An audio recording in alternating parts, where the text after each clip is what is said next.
આજની પરિસ્થિતિ આદિવાસી સમાજની કેવી છે, આદિવાસી સમાજ આજે કયા કયા પ્રશ્નોથી પ્રતિપાદિત છે, આદિવાસી સમાજના બાળકો શિક્ષણની ભૂખ માટે શું કરી રહ્યા છે, આદિવાસી સમાજની માતા અને બહેનો પોતાના બાળક, પોતાના ભાઈ, પોતાના યુવાનોને દારૂના રવાડેથી કાઢવા માટે કેટલી મહેનત કરી રહી છે, આદિવાસી સમાજના ખેડૂતો પોતાની જળ જંગલ જમીન બચાવવા માટે આજે કેટલા તડફડિયા મારી રહ્યું છે, એવા જ આદિવાસી સમાજના પ્રાણ પ્રશ્ન, આદિવાસી સમાજની જળ જંગલ જમીનનો પ્રશ્ન, આદિવાસી સમાજની જંગલની જમીનનો પ્રશ્ન, આદિવાસી સમાજના યુવાનોને રોજગારીનો પ્રશ્ન આજે આ ભાજપની સરકારમાં આપણે દરેક પ્રશ્નોથી ઘેરાયેલા છે.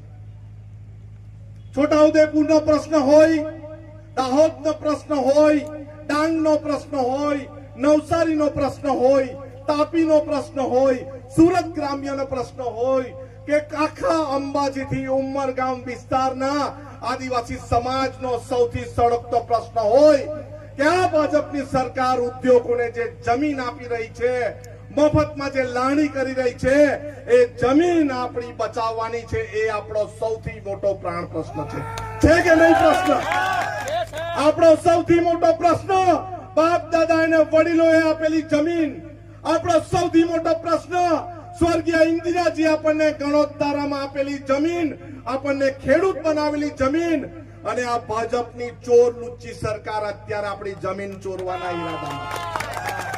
પણ આદિવાસી સમાજનો એક એક યુવાન, મંચ પરના એક એક નેતા આપણી સૌની એક ઈંચ જમીન કોઈને પ્રોજેક્ટમાં આપવાના નથી અને નથી. આપવું છે બધા જમીન? આપવું છે? અમે ડાંગ, વાંસદા અને ધરમપુર અને તાપીના વિસ્તારના લોકો એક ઇંચ પાણી કોઈ ઉદ્યોગપતિને આપવાના નથી. અમે અમારા વિસ્તારમાં એક ડેમ બનાવવા દેવાના નથી. તેમાં વિસ્તારમાં હાઇડ્રો પ્રોજેક્ટ પાવરમાં જમીનની માંગણી કરે, આપણે એક ઇંચ જમીન આપવાના નથી, અને કોઈ જમીન લેવા આવે તો એના હાથ તાત્યા રાખવાના નથી.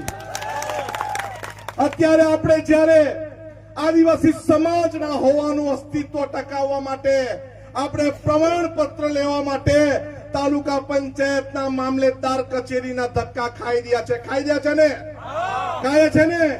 પહેલે કોંગ્રેસનો સમય હતો જ્યારે આપણને દાખલા તલાટીને સરપંચ આપતું, સમાજ કલ્યાણ અધિકારી આપણને એના પ્રમાણે દાખલા મળી જતા હતા. આ ચોર લુચ્ચી અનામત વિરોધી આદિવાસી વિરોધી સરકાર આપણી પાસે 16 જેટલા પ્રમાણપત્ર માંગે છે, ત્યારે એક પ્રમાણપત્ર આપે છે, અને એવો મામલતદાર પ્રમાણપત્ર આપે છે ને એના દાદાનું એને નામ નથી ખબર, અને આપણી પાસે 5 પેઢીના પુરાવા માંગે છે. 5 પેઢીના પુરાવા.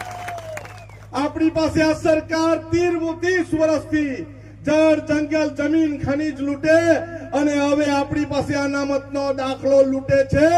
પણ અત્યારે આપણે સરકારને ચેતવણી આપીએ છીએ, જો અમને પ્રમાણપત્ર સરળતાથી નહીં મળશે તો આદિવાસી વિસ્તારમાં નેપાળ વાળી થતા વાર નથી લાગવાની. તમને તમારા ઘર સહિત, તમને પોટલા સહિત તમને સીધા અહીંથી વિસ્થાપિત અમે કરવાની તૈયારી રાખીએ છે ને? આ નારંગી ગેંગના ચોર લોકોને આપણા ગામમાં ઘૂસવા દેવાના નથી, અને ઘૂસે આપણા વિસ્તારમાં ઘૂસે તો કિલોલ કાઢવાની અને તીર કામઠા કાઢવાની તૈયારી રાખશો ને? અરે આપણે તીર કામઠાથી લોકોને બતાવવાનું છે. આદિવાસી સમાજ જ્યારે પોતાની જાતિ પર આવે છે ત્યારે તમારી લંગોટ કાઢી લેતા અમે ડરવાના નથી. અમે હંમેશા હર મોરચે આદિવાસી સમાજના માટે, આદિવાસી સમાજના યુવાનોના શિક્ષણ માટે, આદિવાસી સમાજની બહેનોના રક્ષણ માટે, આદિવાસી સમાજના યુવાનોની રોજગારી માટે અમે ઘરે એમ જ બેસવાના નથી. અમે આ વખતે તાલુકા અને જિલ્લામાં તમને જવાબ આપી દેશું, અને ભાજપને ઘર બેસતો કરી દેશું, નારંગી ગેંગને ઘર બેસતી કરી દેશું.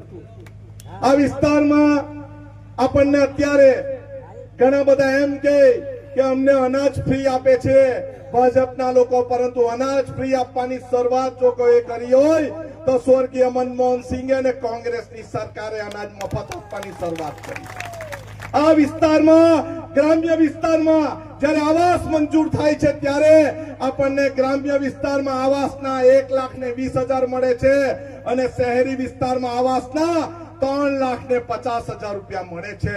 શહેરમાં સિમેન્ટનો ભાવ સરખો છે, ગ્રામ્યમાં સિમેન્ટનો ભાવ સરખો છે. રેતીનો, કપચીનો, સળિયાનો, પતરાનો બધાનો ભાવ સસ્તો છે.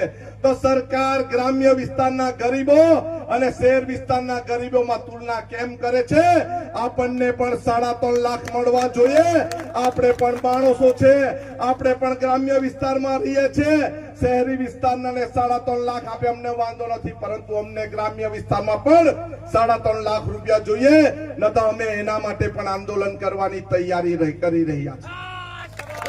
આપણે દરેક મોરચે કોંગ્રેસને સહકાર એટલા માટે આપીએ, આપણે ખેત મજૂર હતા, ખેત મજૂરમાંથી આપણને જમીનદાર બનાવ્યા, મફત શિક્ષણ આપ્યું, મફત મધ્યાહન ભોજન આપ્યું, મફત જંગલની જમીન આપી. ત્યારે આપણે સૌએ હાથ ઊંચા કરીને કોંગ્રેસને મત આપવા માટે નિર્ધાર કરવો જોઈએ. બધા પોતાનો હાથ ઊંચો કરીને 2 હાથ ઊંચા કરો, 2, નહીં તો એક ભાજપમાં એક કોંગ્રેસમાં રાખવાના નથી. 2 હાથ ઊંચા કરી નિર્ધાર કરો, અમે જીવીશું ત્યાં સુધી કોંગ્રેસને મત આપીશું. આપીશું ને?